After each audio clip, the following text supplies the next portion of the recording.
Okey, kepada pengguna kereta Proton Saga All New MC3 ni, tak tahulah benda ni berlaku ke tak berlaku. Sekiranya remote kunci kereta anda ni habis bateri, macam mana nak start kereta? Tab dia tetap sama juga. Belakang ni anda boleh buka dan masuk slot sini, ompel saja dah masuk je kunci. Sama macam mana Saga MC tu.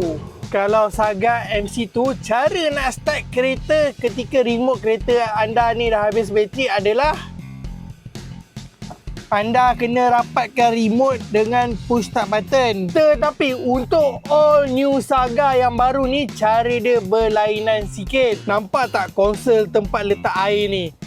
Dekat bawah ni anda akan nampak tempat kunci dan hanya letak kunci kereta macam ni dan start kereta seperti biasa. Pijak brake dan tekan start button. Jadi macam mana? Sekira anda ada masalah yang remote kereta anda tu dah habis bateri, bolehlah ikut cara-cara yang Kimi ajak ini. So sampai sini saja video Kimi. Sekiranya anda nak dapatkan kereta Proton anda, bolehlah contact Kimi.